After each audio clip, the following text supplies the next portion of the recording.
Hello नमस्कार साथियों, मैं राहुल राहुल जी टॉक से। जैसे कि डेली की तरह हमारी रीजनिंग की ये सेकंड क्लास स्टार्ट हो चुकी है, तो जो भी बच्चे हैं बहुत जल्दी से आ जाएं। और आज हम पढ़ेंगे रीजनिंग का एक नया चैप्टर, मतलब नया नहीं, थोड़ी पुराना ही है, लेकिन इसका सेकंड वर्जन है, एनालॉजी। एनालॉजी के बारे में मैं आपको पहले ही बता चुका था। सादृश्यता बोलते हैं इसको हिंदी में। काफी लोग अभी जो न्यू जुड़े हुए हैं उनको नहीं पता होगा।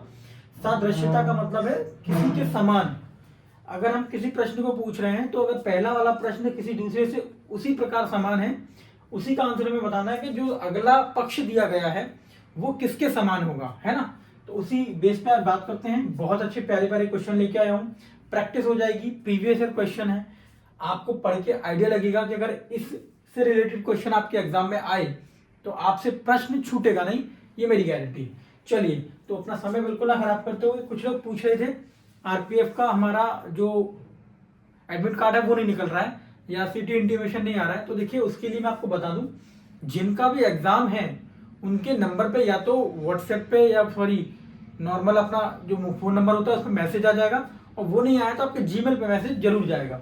और नहीं आ रहा है ऐसी चीज तो आप पर्सनली अपने नंबर को लेके, रजिस्ट्रेशन को नंबर को लेके, और आप आरपीएफ की साइट पे चेक कर सकते हैं। चलिए, वो बात अलग हो गई, अभी हम क्लास पे ध्यान देते हैं। तो मैंने बोला सादृश्यता, एनालॉजी। एनालॉजी एक बहुत ही अच्छा टॉपिक है, 4 से 5 नंबर आपको बना के देगा अगर आप अच्छे से पढ़ लेते हैं तो। मैंने आपको बताया था 3 टाइप्स ऑफ एनालॉजी होते हैं। क्या बोला था मैंने? एक तो नंबर, एक आ जाता है वर्ड्स में, एक आ जाता है अल्फाबेट की सीरीज में, और एक तो ये शब्द मैंने बताए हैं आपको जो चल रहा है अपना। चलिए, तो पहले इस प्रश्न को देख लेते हैं। प्रीवियस ईयर क्वेश्चन है ये सारे। जो क्वेश्चन है आरआरबी, एनटीपीसी और ग्रुप डी में प्रीवियस ईयर में आ चुके हैं। मैं पर्टिकुलर किसी की डेट लिख के नहीं आया, लेकिन आप समझदार हैं तो समझ जाएंगे। चलिए, प्रश्न यहां पर है कि भारत को चीते से रिलेटेड किया गया है। भारत, चीता, नेपाल क्या होगा? अब इसको आप कैसे करेंगे, ये चीजें मैं आपको बता देता हूँ। पहली बात तो ये क्वेश्चन जनरल नॉलेज पे आधारित हो जाते हैं। एनालॉजी के ये कुछ क्वेश्चन जनरल नॉलेज पे आधारित हो जाते हैं। जैसे कि भारत, तो भारत का चीता यानी कि बाघ जो होता है वो क्या है, राष्ट्रीय पशु माना गया है। आप जानते हैं, इंफॉर्मेशन रखिए, राष्ट्रीय पशु माना गया। ऐसे ही अब जब भारत का चीता राष्ट्रीय पशु हो गया तो नेपाल का पूछ रहा है कि नेपाल का राष्ट्रीय पशु क्या होगा, मतलब ये हमें फाइंड करना है। तो शेर, तेंदुआ, गेंडा। अब आपको बता दूं, ये एनालॉजी के वो क्वेश्चन है जो कोई भी ट्रिक से सॉल्व नहीं होंगे। ये आपको जनरल अवेयरनेस आपकी ग्रो करनी पड़ेगी कि किसका क्या है, तभी आप राइट क्वेश्चन कर सकते हैं। तो मैं आपको बता दूं, यहाँ पे ऑप्शन दे रखे हैं शेर, गाय, और तेंदुआ और गेंडा। तो आपको बता दूं, गेंडा वगैरह ये सब कुछ नहीं है। नेपाल का सीधा ये पूछा गया है कि भारत का राष्ट्रीय पशु चीता यानी बाघ है, तो नेपाल का राष्ट्रीय पशु क्या होगा। बस सिंपल सा क्वेश्चन है, तो जिनको पता होगा वही बता पाएंगे। वहां का राष्ट्रीय पशु गाय है, ठीक है। देखिए, भारत में नहीं है लेकिन वहां का राष्ट्रीय पशु गाय है। चलिए, इसका आंसर ये हो जाता है, समझ आ गया। चलिए, सेकंड प्रश्न के ऊपर चलते हैं। दमन और दीव क्या है? दमन और दीव की जो राजधानी है वो दमन है, ठीक है। ऐसे ही अब नेक्स्ट क्वेश्चन पूछा है, अंडमान निकोबार की राजधानी क्या होगी? समझ रहे हो, ये पूछ रहे हैं, बाकी और कोई नया नहीं है, ठीक है। तो इस प्रश्न में बात कर लेते हैं। दमन और दीव की राजधानी दमन है, तो अंडमान और निकोबार की क्या होगी, ये पूछा जा रहा है, ठीक है। चलिए, तो इसका आंसर हो जाएगा पोर्ट ब्लेयर। पोर्ट ब्लेयर सबको जिसको पता नहीं है वो पता होगा, जिनको पता है वो अच्छे से करें, नहीं पता है तो सीखें। ये आपका दमन और दीप का दमन हो जाएगा, अंडमान निकोबार का पोर्ट ब्लेयर हो जाएगा। चलिए, क्वेश्चन नंबर थर्ड। बहुत इजी, इतना इजी आता है टॉपिक, लेकिन देखिए आप ये मत सोचिए कि ये क्वेश्चन इजी है तो पेपर पूरा एग्जाम होगा। 70% क्वेश्चन ऐसे ही होते हैं, सभी कर लेते हैं। 30% पर लड़ाई होती है, जो 30% बच्चे होते हैं वो लड़ते हैं आपस में। तो ये टॉपिक हाँ थोड़ा सा सरल है, सभी के लिए सरल है। अब यहाँ पर क्वेश्चन बनता है, धीर, शांत, उत्तेजित का क्या होगा? धीर का जब शांत हो चुका, यानी कि धीर का मतलब धीरे, संयम, संयम रखना, किसी भी चीज को लेके बिल्कुल संयम हो जाना कि हाँ ठीक है हो जाएगा तो ठीक है ना, कोई दिक्कत नहीं। वही पूछ रहे हैं, धीर को शांत जब लिखेंगे तो उत्तेजित को क्या लिखेंगे? जब आप शांत होंगे तो धीर रहेंगे, उत्तेजित होंगे तो क्या होंगे? ऑप्शन दिया गया, अभिमानी, नीरस, चुप या फिर क्रोध। अब उत्तेजित होंगे तो आप चुप तो रहेंगे नहीं, नीरस वर्ड मेरे से भी थोड़ी वो नहीं पता, अभिमानी, अभिमानी घमंड, तो घमंड क्यों आएगा? जब आप उत्तेजित होंगे तो घमंड क्यों आएगा? इसका आंसर हो जाएगा क्रोध। जब आप उत्तेजित होंगे तो उत्तेजित में आपको क्रोध आएगा, ठीक है ना। एंग्री, यहाँ पे इंग्लिश में भी लिख दिया, हिंदी में भी लिख दिया है, जिसको जिस तरीके से समझ में आए वो कर सकता है, ठीक है। तीसरे नंबर का प्रश्न का आंसर हो जाएगा क्रोध।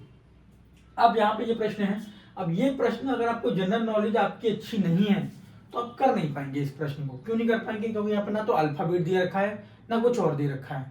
अब यहाँ पर पूछा गया आर के नारायण जो है एक उपन्यासकारक हैं, वो उपन्यासकार उपन्यास से संबंधित है। आर के नारायण उपन्यास से संबंधित है। तो आप मुझे बताइए कि आर के लक्ष्मण, ये 4 ऑप्शन देके पूछ रहा है वो एग्जामिनर कि आर के लक्ष्मण किससे संबंधित है। अब जाहिर सी बात है, अगर आपको पता ही नहीं है, यहाँ पे ऑप्शन दे रखा है कॉमिक्स, कार्टून, एडवर्टीजमेंट और कला, आर्ट। अब आपको पता ही नहीं है तो फिर आप क्या करेंगे? इसी मैं बता रहा हूँ आपको, जनरल नॉलेज पे ध्यान दीजिए। जीके की, जीएस की क्लास लीजिए मेरी, जो चल रही है अभी रिसेंटली, सभी क्लासेस को अटेंड करिए। आर के नारायण उपन्यास से संबंधित रखते हैं, तो आर के लक्ष्मण रखते हैं कार्टून से संबंधित। कार्टून आप देखते हैं, कार्टून से संबंधित है इनको, ठीक है। चलिए नेक्स्ट प्रश्न नोट कर लीजिएगा, अच्छे से रिपीट कर सकता है रेलवे कभी भी क्वेश्चन को। अब यहां पूछ रहा है भारत का संबंध रुपया से कैसे है, और जब रुपया से जो भी है वो फिर दक्षिण अफ्रीका का संबंध कैसे होगा। फिर ये प्रश्न आया है एनालॉजी में। तो भारत का जो मुद्रा है, सीधा समझिए, भारत का जो मुद्रा है वो है रुपया। भारत का मुद्रा क्या है? रुपया। तो दक्षिण अफ्रीका की मुद्रा क्या होगी? सिंपल प्रश्न है, यहाँ पे कोई ज्यादा तीन तांबा लगाना नहीं है आपको, सिंपल प्रश्न है। तो डॉलर तो होगा ही नहीं, डॉलर तो अमेरिका का है, तो ऐसे करके यहाँ पे क्या, रैंड। रैंड जो मुद्रा है वो है दक्षिण अफ्रीका की, ठीक है। चलिए, विषाणु रोग, विषाणु का संबंध रोग से है, तो व्यायाम का संबंध किससे होगा? बताइए, विषाणु का संबंध रोग से है तो व्यायाम का संबंध किससे होगा? आई थिंक इतनी चीजों में आप समझ पा रहे होंगे कि हम किस टॉपिक को क्लियर कर रहे हैं। हम एक एनालॉजी को, इस ऐसे चैप्टर को क्लिक कर रहे हैं जहां पे आपको 2 से 3 प्रश्न देखने को मिलेंगे ही मिलेंगे। ये बिल्कुल है, आप लिख के ले लीजिए, 2 से 3 प्रश्न आपको इस टॉपिक से मिलने वाले हैं, तो हल्के में बिल्कुल मत लेना। और प्रश्न कठिन सरल नहीं है, लेकिन जब वहां एग्जाम में आते हैं समय के अकॉर्डिंग हम कर नहीं पाएंगे, ठीक है ना। अब विषाणु और रोग, तो विषाणु का संबंध रोग से है, यानी कि विषाणु रोग फैलाते हैं, है ना। तो ऐसे ही व्यायाम का संबंध किससे होगा? अब व्यायाम का संबंध साइकिलिंग से होगा, टहलना से होगा, जॉगिंग से होगा, स्वास्थ्य से होगा? नहीं, विषाणु से हमें रोग मिलता है, तो जब हम व्यायाम करेंगे हमारा स्वास्थ्य अच्छा रहेगा। क्या अच्छा रहेगा? हमारा स्वास्थ्य अच्छा रहेगा। यानी कि रिलेटेड हम करेंगे, अगर हम रिलेटेड कर देते हैं तो इनको हम हेल्थ से रिलेटेड कर देते हैं, ठीक है। हेल्थ, स्वास्थ्य, समझ गए। चलिए 6 क्वेश्चन कराए हैं, आगे के और क्वेश्चन करा देते हैं, वेट कीजिए।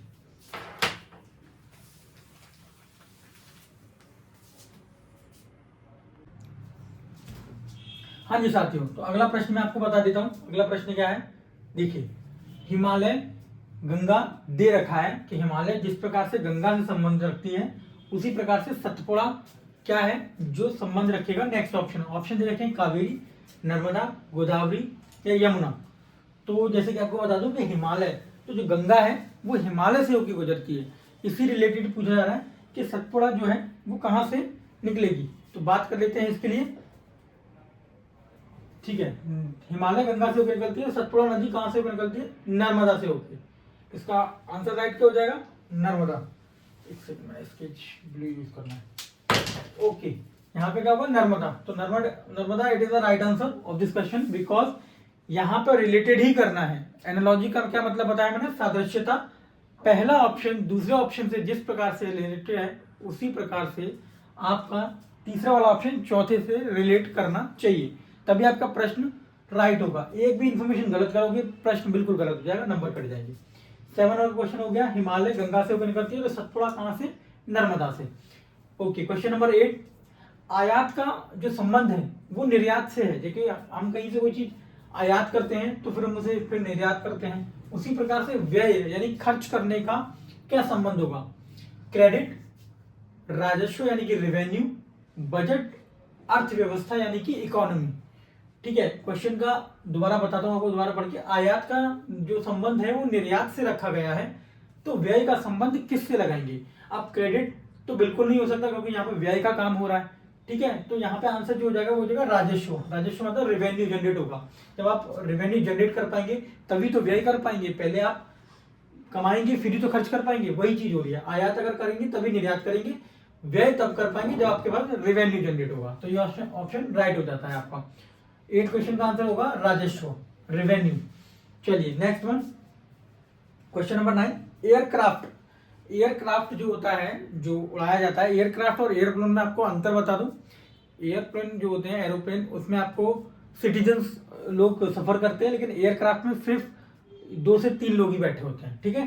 तो एयरक्राफ्ट में केबिन होता है। तो रेलगाड़ी में क्या होता है बताइए आप, सिंपल सा क्वेश्चन है। अब रेलगाड़ी प्लेटफॉर्म से तो बिल्कुल संबंध नहीं हो रहा क्योंकि वो पूछा है एयरक्राफ्ट में केबिन बने होते हैं। तो रेलगाड़ी में क्या बने होते हैं? तो रेलगाड़ी में ट्रैक तो होगा ही नहीं, प्लेटफॉर्म बिल्कुल नहीं होगा, इंजन बिल्कुल नहीं होगा, अब होगा कोच। क्या बने होते हैं? कोच बने होते हैं। तो इसका आंसर हो जाएगा कोच। कोच की स्पेल COACH। ओके, चलिए नेक्स्ट प्रश्न, पर्वत ऊंचाई। एनालॉजी का मतलब बार बार एक ही चीज बोलूंगा, समझ लीजिए। आपको अभी भी जो लोग नहीं समझ पा रहे हैं कि एनालॉजी क्या है, कुछ नए विद्यार्थी जुड़े हुए हैं। सादृश्यता का मतलब होता है एक ऐसा वर्ड या एक ऐसा नंबर जो किसी और से रिलेटेड करता हो। अगर हम वो कर पाएंगे तो हमें आयोग नंबर देगा और वही एग्जाम में प्रश्न पूछे जाते हैं। और इसे आप हल्के में बिल्कुल मत लीजिए, 3 से 4 प्रश्न आने वाले हैं। कभी कभी प्रश्न ऐसा आता है, अब मान के चलो राजधानी है, हमें उसमें दे रखा कि जैसे कि हमें पता है उत्तर प्रदेश, तो उत्तर प्रदेश की जो राजधानी है वो लखनऊ है ना। अब लखनऊ है, अब आगे उसने ऑप्शन दे रखा कि दक्षिण अफ्रीका। अब दक्षिण अफ्रीका की राजधानी क्या है तो आपको पता होगा तब लगा पाएंगे ना, देश तो दिए होंगे 4। तो वो चीज है रिलेटेड टू नेक्स्ट वर्ड, ये समझिए। हिंदी और इंग्लिश में दोनों में समझा दिया मैं आपको। पर्वत ऊंचाई पर बना होता है, तभी तो जो ऊंचा होता है हम उसी तो पर्वत बोलते हैं। जो बहुत ज्यादा स्थिर, जो जमीन से लेके ऊपर की तरफ होता है, तभी तो हम उसे पर्वत बोलते हैं। ऐसे ही पूछ रहे हैं कि ऐसा रिलेटेड शब्द कौन सा है। अब पर्वत है तो ऊंचाई तो 100% हो गई, नदी है तो पानी है कि नहीं है ये नहीं पता हमें। चलिए ये ऑप्शन होगा नहीं। घाटी सुंदरता, घाटी की सुंदरता क्या, घाटी और सुंदरता तो कोई रिलेशन ही नहीं है।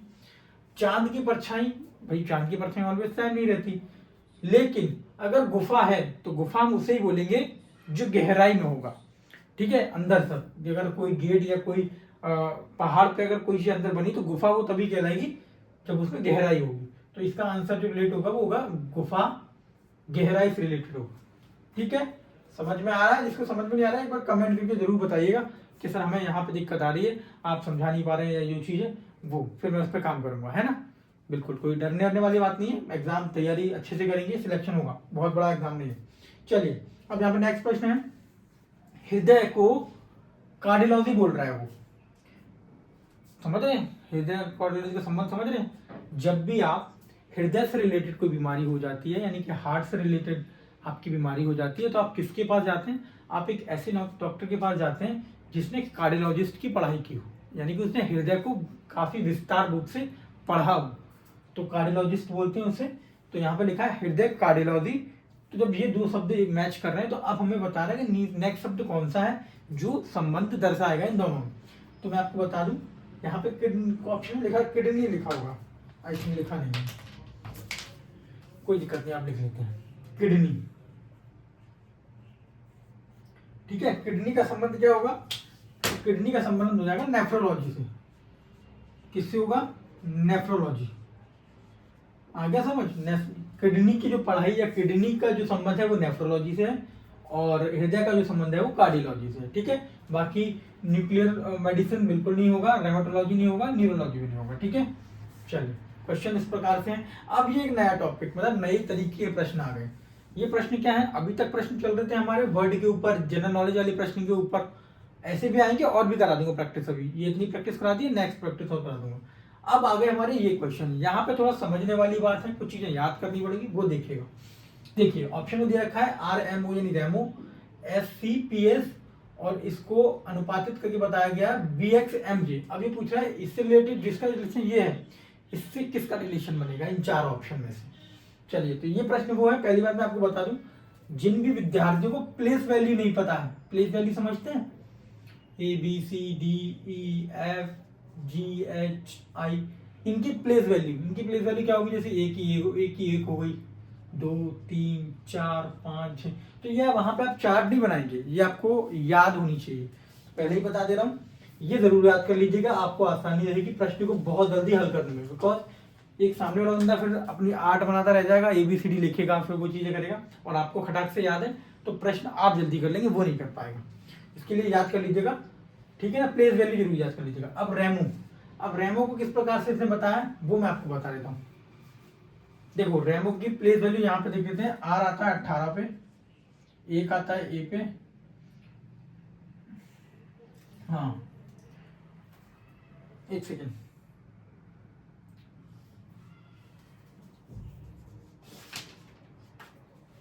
चलिए 13 पे, M आता है 13 पे, और O आता है 15 पे, ठीक है, ये प्लेस वैल्यू हो गई। इसी प्रकार से अगली जो प्लेस वैल्यू है इनकी देख लीजिए आप, S 19 पे, C 3 पे, 16 और फिर 19। अब इन सब का योग कर लीजिए, यानी कि एक होता है ना, एड ऑन कर लीजिए इनको, 18 13 1 और 15, 8 8 3 11 11 11 12 12 5 17, 47 हो रहा है इसका, ठीक है, तो ये 47 यहाँ पे इसका योग लिख लीजिए।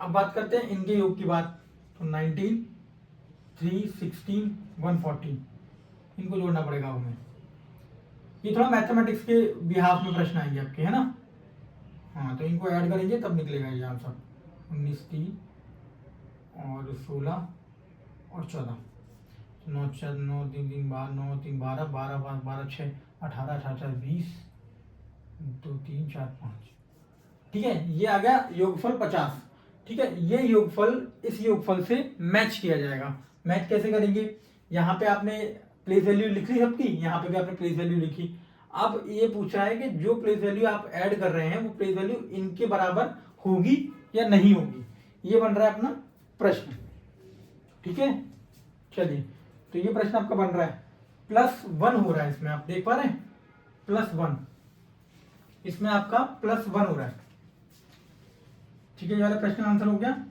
नेक्स्ट बात कर लेते हैं,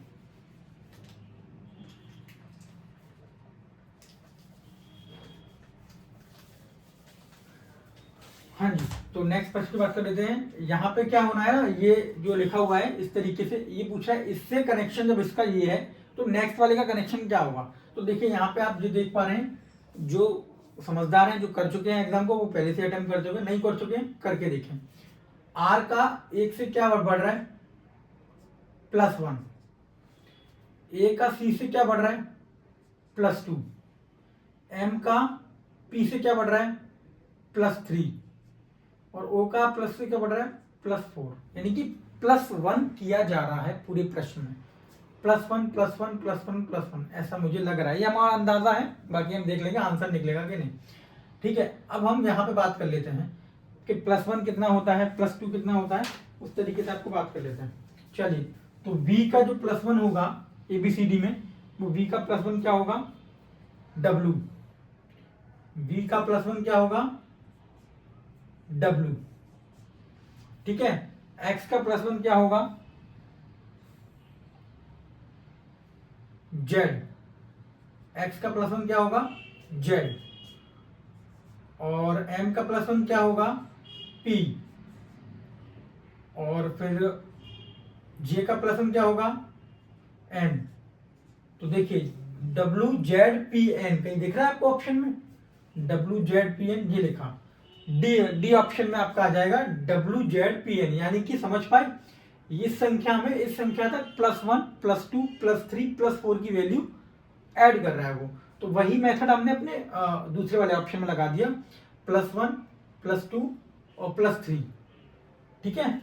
चलिए इस प्रश्न को दोबारा कर लेते हैं, किसी को समझ में नहीं आया होगा तो एक बार दोबारा समझा देता हूँ, कोई बात नहीं, होता है ना ये, इसमें थोड़ा सा अभी तक जो सिंपल करते चले आए आप, आपके थोड़ा सा कठिन आ गया तो आप लोगों को समझ में नहीं आ रहा होगा। चलिए इस प्रश्न को दोबारा कर लेते हैं।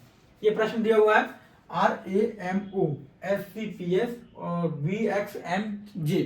अब बात करते हैं किस प्रकार से। तो ये प्रश्न आप यहाँ पे समझ पाइए कि क्या लगा है, क्या लॉजिक क्या लग रहा है। तो लॉजिक बात कर लेते हैं। R को S तक पहुंचाने के लिए +1 लग रहा है, R, ठीक है, RS +1 लगा। चलिए S को C तक पहुंचाने के लिए क्या लग रहा है, +2 कर रहा है ये। चलिए +2 कर लिया हमने। M को P से पहुंचाने का क्या कर रहे हैं, +3 कर रहा है, ठीक है। और O को S तक पहुंचाने के लिए क्या कर रहा है, +4 कर रहा है। यानी कि ये फॉर्मूला लगा रहा है ये पूरे क्वेश्चन में, समझ रहे हैं, ये वाला फॉर्मूला लगा रहा है। अब यही वाला फॉर्मूला हम यहां लगा देंगे। V का फर्स्ट आगे वाला अक्षर क्या होगा, Z, ठीक है। X का आगे वाला अक्षर क्या होगा, +1 ही करेंगे हम इसमें भी। ये सीरीज इसकी हो गई, ये सीरीज इसकी। +1 करेंगे तो W आ गया, +2 करेंगे तो Z आ गया, +3 करेंगे तो PN आ गया, ठीक है। चलिए किस किस को समझ नहीं आया अभी भी, आई थिंक अगर समझ में नहीं आया तो फिर दिक्कत वाली बात है, क्योंकि इतना डीपली मैं समझा रहा हूँ फिर भी समझ नहीं आ रहा तो फिर दिक्कत वाली बात है। चलिए कोई बात नहीं, एक बार और देख लेते हैं। अगर आपको नहीं समझ में आ रहा तो फिर बेकार है ना क्लास चलाना, आपको तो समझ में आना चाहिए। चलिए इस प्रश्न को कौन नहीं समझ पाया वो दोबारा देख ले एक बार, क्योंकि इसी प्रकार के प्रश्न आपके एग्जाम में आने वाले हैं भाई, ठीक है। चलिए कौन प्रश्न को नहीं समझ पाया दोबारा समझिए, कोई बात नहीं 10 बार समझाऊंगा मैं आपको। RAMOSCPS, इसका संबंध जब इससे है दिख रहा है, इसका संबंध इससे क्या होगा ये पूछा जा रहा है। तो मैं आपको बता दूं RMO में क्या लॉजिक लग रहा है, तो मैं यहां से देख पा रहा हूं, यहाँ पे RA लॉजिक लग रहा है +1 का। पहले तो आपको प्लेस वैल्यू पता होना चाहिए, मैं आपको पहले बोल रहा हूँ प्लेस वैल्यू आप याद रखिए। प्लेस वैल्यू नहीं पता होंगी दिक्कत आएगी। R 18 पे, A फर्स्ट पे, M 13 पे और O 15 पे, ठीक है। यह प्लेस वैल्यू, ये क्या है, प्लेस वैल्यू। अब इसकी प्लेस वैल्यू देख लेते हैं। S 19 पे, C 3 पे, P आपका 16 पे और S फिर 19 पे, ये रख दिया आपने प्लेस वैल्यू। अब इसी प्रकार हम इसकी प्लेस वैल्यू लिख देते हैं। B 22 पे, X 24 पे, M अभी हमने 13 पे लिखा, 13 पे M, और J आ जाएगा आपका 10 पे, ठीक है। 10 पे J आ जाएगा, ये प्लेस वैल्यू ये हो गई। अब देख लेते हैं 18 से 19 में क्या ऐड हुआ, +1। B 1 से 2 में, 1 से 3 में क्या ऐड हुआ, +2। 13 से 16 में क्या हुआ, +3। और 15 को 19 में क्या हुआ, +4। यानी कि सीधा सीधा फॉर्मूला क्या लग रहा है, +1 कर रहा है आगे। तो ऐसे हम यहाँ पर देख लेंगे। 22 में जब +1 करेंगे तो 23वें नंबर पे कौन सी वैल्यू आएगी, 23 नंबर पर W आ जाएगा। 24 में 1 2 बढ़ाएंगे तो 24 से 2 26, 26 पे क्या आएगा, Z आएगा अल्फाबेट में। 13 और 3, क्योंकि 13 में 3 जोड़ेंगे तो 13 3 16, 16 पे क्या आ रहा है, P आ रहा है, ठीक है, P आ रहा है। अब आ गया 10, और 10 में 4 जोड़ेंगे तो कितना, 14, 14 पे क्या आ रहा है, N आ रहा है 14 पे। चलिए तो ये आंसर हो जाएगा WZPN। WZPN किसमें है, WZPN ये, ठीक है। आ गया समझ, अब तो आ गया होगा, अब आ गया होगा, अब नहीं, अब तो कहीं नहीं जाएंगे। चलिए ऐसी प्रकार के नेक्स्ट क्वेश्चन लेके आते हैं, देखिए।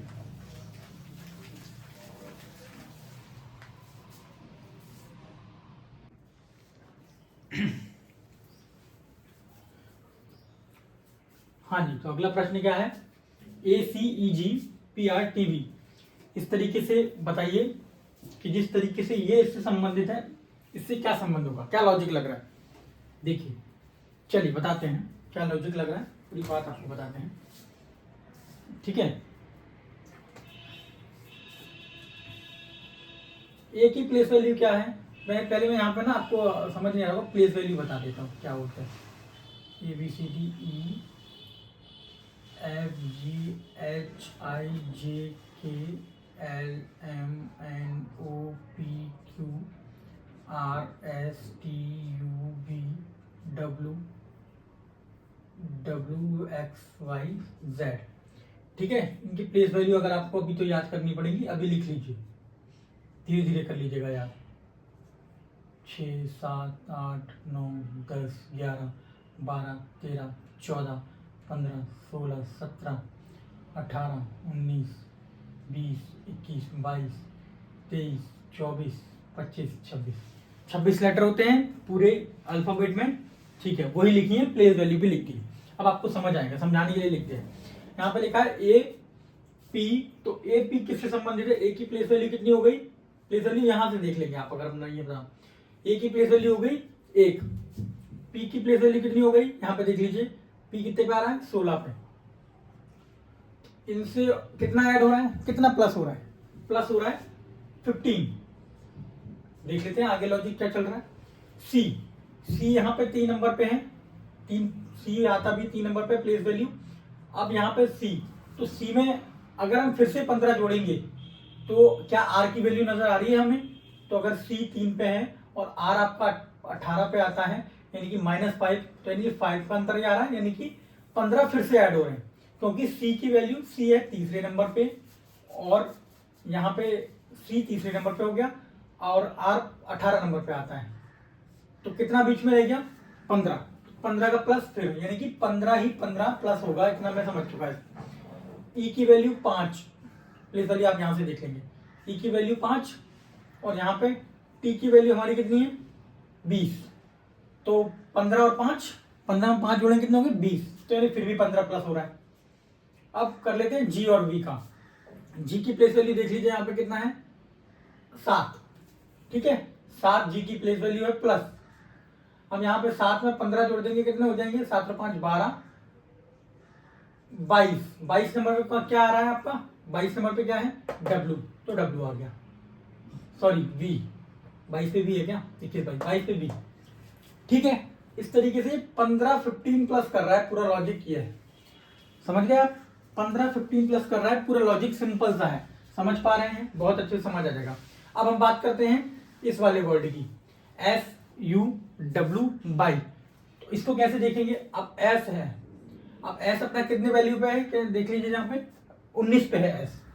अब अगर S 19 पे है तो 19 में जब हम 15 जोड़ेंगे तो 9 और 5 14, 34। अब 34 की वैल्यू आप लोग बोलेंगे 34 कैसे निकलेगा? 34 तो होता ही नहीं, 26 वर्ड होते हैं अल्फाबेट में, तो हम इसमें से 26 माइनस कर देंगे। आप समझ रहे हैं? आप 14 में से 6, यहाँ पे 8 और 2 0, यानी कि 8 वैल्यू किसकी है? तो 8 वैल्यू आपकी है H की, तो यहाँ पे हम लिख देंगे H, ये हमारा पहला वर्ड हो गया। अब H अगर हो गया तो ऑप्शन में कहीं H है, 1 2 3 में H है, G में नहीं है, तो इसे कहते हैं एलिमिनेशन मेथड। जब आप पढ़ाई करते हैं हर ऑप्शन आपको नहीं आता, लेकिन आपको ये पता है कि ये ऑप्शन बिल्कुल नहीं है, तो जी तो आने वाला नहीं, क्योंकि जी आउट हो जाएगा पहले। ठीक है, तो इसे हम खत्म कर देंगे। अब बात कर लेते हैं आगे यू। अब यू में, यू की प्लेस वैल्यू क्या लिखी हुई है यहाँ पे? 21। आ रहा समझ में क्या कहना चाह रहा हूँ? 21 यू की वैल्यू है। अब यहाँ पे 21 में 15 जोड़ेंगे तो 6 और 3 36, अब क्या हो गया? 36 वैल्यू हो गई। अब फिर से कहेंगे आपके 36 तो है नहीं, लेकिन 36 26 में से माइनस हो जाएगा, तो कितना बचेगा? 10। अब 10 की प्लेस वैल्यू पे क्या है? जे, तो हमारा सेकंड जो वर्ड क्या हो गया? एच के बाद यहाँ पे लिख देते हैं, एच के बाद सेकंड वर्ड क्या होगा? जे। अब देखिए एच और जे आ रहा है, तो एच के का कोई काम है? कोई काम नहीं है। एच जे आ रहा है, ठीक है, एच एफ का कोई काम नहीं? कोई काम नहीं। तो हमारा ना चाहते हुए आंसर क्या हो जाएगा? HJLN। आगे जाने की, आगे फाइंड करने की जरूरत ही नहीं है। यही होता है एग्जाम सिलेक्शन का प्रोसेस, क्योंकि कई बार क्या होता है हम चारों को देखेंगे तो इतना समय वहां पे खराब कर लेंगे कि आपका प्रश्न फिर एक ही पर अटके रह जाएंगे। तो ऐसा नहीं होता, जब आपको आंसर दिख रहा है कि इसकी वैल्यू का कोई आंसर है ही नहीं, रिलेट कर ही नहीं रहा, तो हमने आंसर डायरेक्टली लगा दिया, हम इस पर गए ही नहीं, हमने आगे की वैल्यू सॉल्व की ही नहीं, क्योंकि हमें ऑप्शन मिल गया। समझ आ गया? चलिए, ये हो गया, इसका आंसर होगा HJLN। चलिए नेक्स्ट क्वेश्चन, MNTKHIOF, ये किससे रिलेट कर रहा है बताइए? जिसको पता है वो थोड़ा सा बता सकता है कमेंट सेक्शन में, नहीं पता है कोई बात नहीं।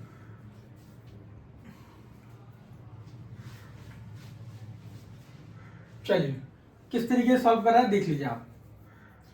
m जो है ना, m की वैल्यू को -5 कर रहा है ये, इतना मेथड में समझ चुका प्रश्न को देखकर। m की जो भी होगी वैल्यू, m से h की जो वैल्यू है वहां पे 5 माइनस कर रहा है।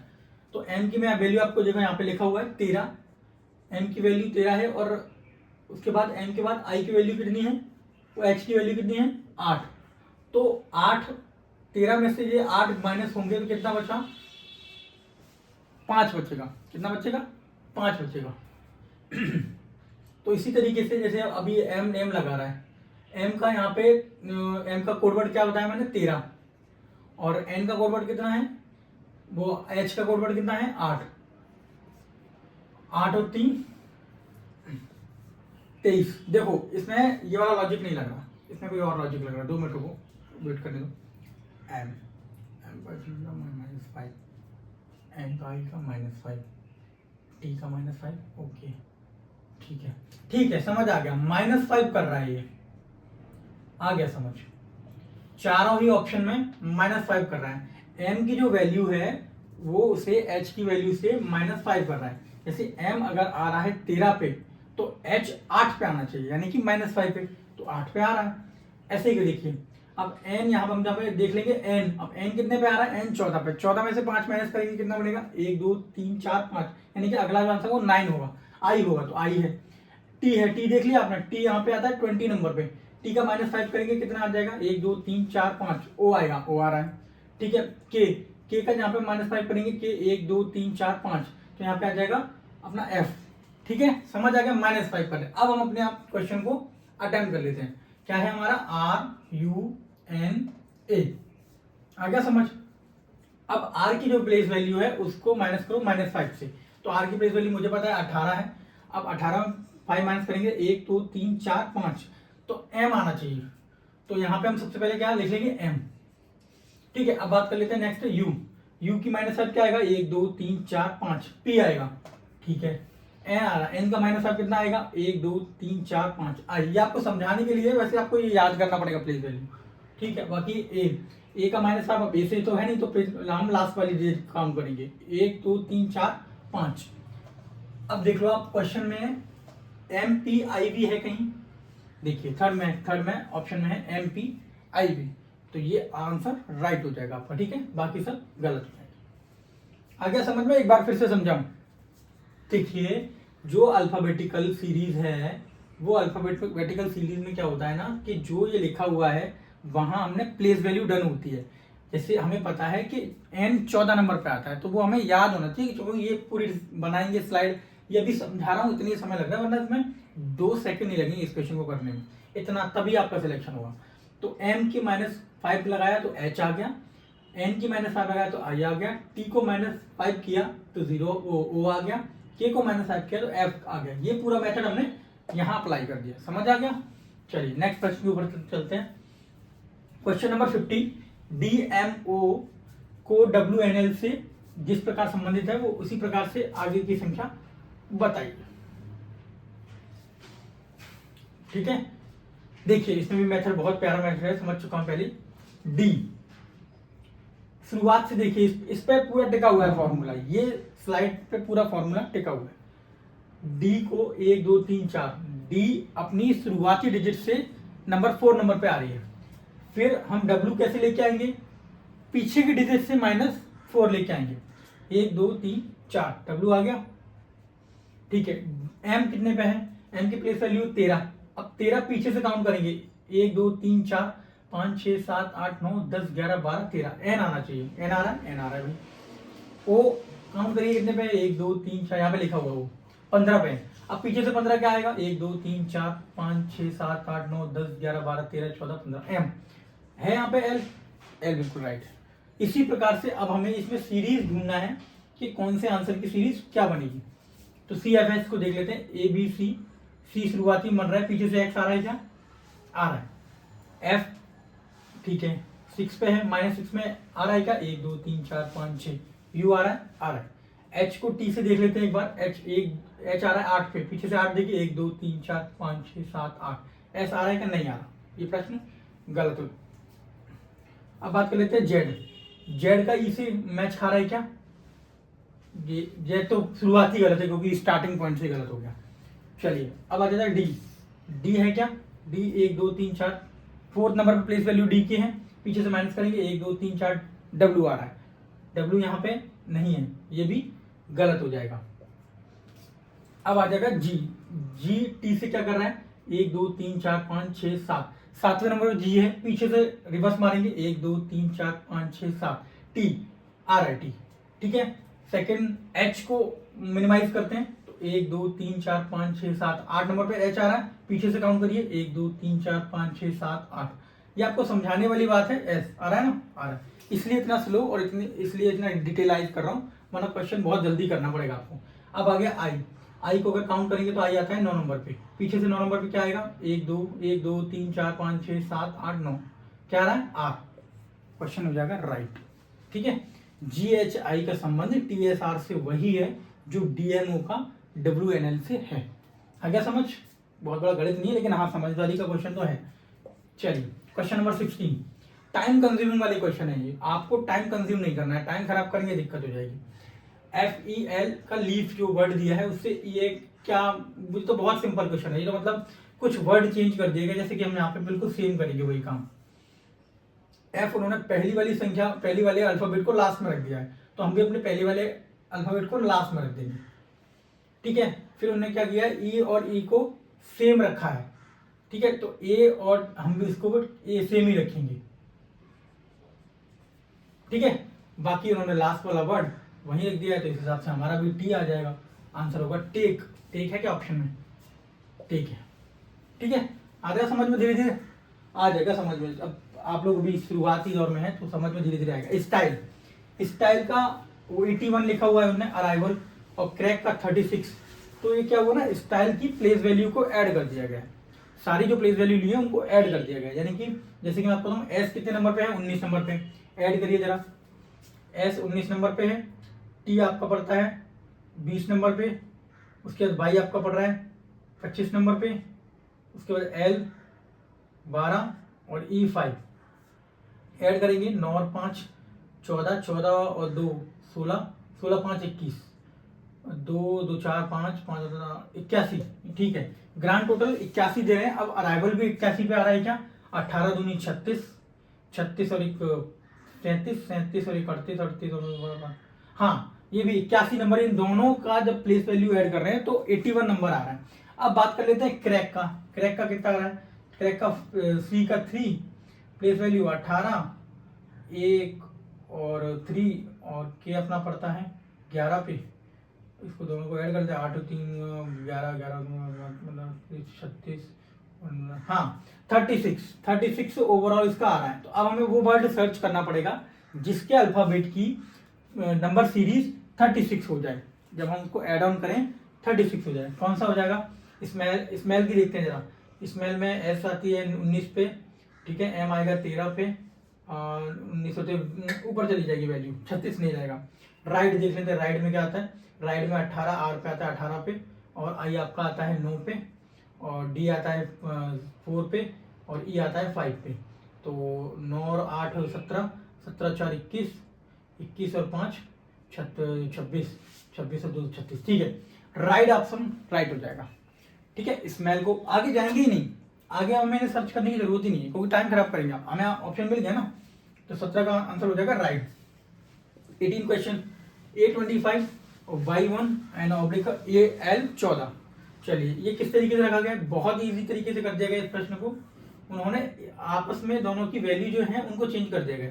जैसे A को उन्होंने 25 लिख दिया जो कि है ही, होता ही नहीं, और Y को 1 लिख दिया है। तो ये क्या कर दिया? रिवर्स कर दिया है, क्योंकि आप भी जानते हो Y की वैल्यू 1 नहीं होती, A की वैल्यू ये हो। तो अब यहाँ पे हम चेक करेंगे अपना, तो हमारा हो जाएगा L और 14 इक्वल, ठीक है, और N 12, ठीक है, ये इसका आंसर आएगा N 12। बहुत ही सिंपल क्वेश्चन था ये, ठीक है। तो इसी के साथ हमारी क्लास खत्म होती है। रीजनिंग क्वेश्चन जो कराए आपको 18 क्वेश्चन, क्योंकि मुझे लग रहा है टाइम बहुत ज़्यादा हो गया है, तो बहुत लंबी क्लास हो जाएगी, क्वेश्चन तो और ज़्यादा कराने थे, बट कोई नहीं, छोटे छोटे सेशंस लेते हैं अभी आपको, क्योंकि बीच में लॉजिकल क्वेश्चन आ गए। लॉजिकल क्वेश्चन में समय लगता है, समझिए। 18 प्रश्न बेशक हैं, लेकिन समझिए धीरे धीरे। ऐसा भी नहीं कि मैं 25 करा दूंगा और आपको समझ भी ना आए तो वो बेकार है। अच्छे से समझाया है आपको। इससे बेहतर क्लास आपको रीजनिंग में स्टार्टिंग पॉइंट पे कोई नहीं करा पाएगा। तो जुड़े रहें मुझसे, मिलते हैं आगे बहुत सारी क्लासेस इसी तरीके से, और आपका सिलेक्शन कराने की पूरी गारंटी मेरी है ही। अगर मेरी तरीके से पढ़ लेंगे तो आपका सिलेक्शन 100% हो जाएगा मेरे भाई, ठीक है। चलिए मिलते हैं नेक्स्ट क्लास में, जीएस की क्लास में। धन्यवाद, नमस्कार।